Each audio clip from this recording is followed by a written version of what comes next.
ಅವ್ರ ನೋವೇನಿದೆ ಆ ನೋವಿನಲ್ಲಿ ಏನಾದರೂ ಅವರ ಜೀವಕ್ಕೆ ಅಪಾಯ ಆಗಬಾರ್ದು ಅಂತೇಳಿ ಅವ್ರಿಗೊಂದು ಆತ್ಮಸ್ಥೈರ್ಯ ತುಂಬಲಿಕ್ಕೆ ಪ್ರತಿದಿನ ಏನು ಹೋಗ್ತಾ ಇದ್ದೇನೆ.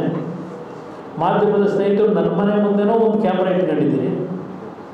ಬೆಳಗ್ಗೆ 4 ಗಂಟೆ ಬಿಟ್ಟರು ನೀವು ಬೆಳಗ್ಗೆ 6 ಗಂಟೆಯಿಂದ ಒಂದು ಟೀಮ್ ಇಲ್ಲಿದ್ದೀರಿ. ಇನ್ನೊಂದು ಟೀಮ್ ದೇವೇಗೌಡರು ಮನೆ ಮುಂದೆನೋ ಬೆಳಗ್ಗೆ 6 ಗಂಟೆಯಿಂದ ರಾತ್ರಿ 12 ಗಂಟೆ ನಾನು ಅಲ್ಲಿಂದ ಹೊರಡೋವರೆಗೆ ಕೊನೆ ಚಿತ್ರ ತೆಗೆಯೋವರೆಗೂ ಅಲ್ಲೇ ಇದ್ದೀರಿ. ಇದು ಬಿಟ್ಟು ನಾವೇನು ಮಾಡಿಲ್ಲ. ನಿಮಗೆ ಪ್ರತಿನಿತ್ಯ ನಮ್ಮ ಪ್ರತಿನಿತ್ಯ ಓಡಾಟ ನೋಡ್ತಾ ಇದ್ದೀರಿ, ತಾವೇ ಚಿತ್ರೀಕರಿಸಿದ್ದೀರಿ. ನಾನು ನಿನ್ನೆ ದಿನ ನಮ್ಮ ತಂದೆಗೆ ಒಂದು ಮಾತು ಹೇಳಿದೆ, ನೀವೊಂದು ಬಹಿರಂಗವಾಗಿ ಒಂದು ಮನವಿ ಮಾಡಿಬಿಡಿ. ಏಕೆಂದರೆ ಮೊನ್ನೆ ನಮ್ಮ ಮಂಡ್ಯ ಮಂತ್ರಿಗಳು ಹೇಳಿದ್ದಾರೆ, ನಿಮ್ಮ ಜವಾಬ್ದಾರಿ ಇದೆ